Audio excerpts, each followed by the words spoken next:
राजमाता जिजाऊ नवीन आरामदायक बस रविवार दिनांक 8 फेब्रुवारी पासून जनतेच्या सेवेत सुरू। परिवहन मंत्री प्रताप सरनाईक यांची माहिती। नमस्कार, आपण पाहताय महाराष्ट्र पोलीस न्यूज 24। महाराष्ट्र राज्य मार्ग परिवहन महामंडळाच्या म्हणजेच एसटीच्या प्रवासात आता तंत्रज्ञानाची नवी पहाट उगवली आहे। रोख व्यवहारांच्या पलीकडे जाऊन पारदर्शकता आणि सोयीस्कर सेवा देण्याच्या उद्देशाने एसटी महामंडळाने national common mobility card NCMC प्रणाली लागू करण्याचा ऐतिहासिक निर्णय घेतलाय, अशी माहिती परिवहन मंत्री तथा एसटी महामंडळाचे अध्यक्ष प्रताप सरनाईक यांनी दिली। यापुढे विविध सामाजिक सवलतींचा लाभ घेण्यासाठी हे स्मार्ट कार्ड अनिवार्य असणार आहे।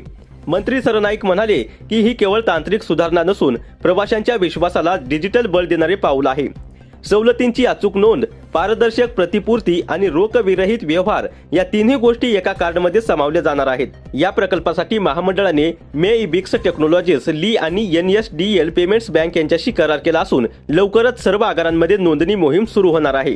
कोणाला मिळणार NCMC कार्ड? या नव्या योजनेत समाजातील विविध घटकांचा समावेश करण्यात आला आहे। विद्यार्थी, शालेय व तांत्रिक शिक्षण घेणाऱ्या विद्यार्थ्यांना त्यांच्या सरळ क्रमांकाशी जोडलेले कार्ड दिले जाईल। ज्येष्ठ नागरिक व महिला, अमृत ज्येष्ठ नागरिक, सर्वसाधारण ज्येष्ठ नागरिक आणि महिला प्रवाशांना आधार संलग्न कार्ड मिळेल।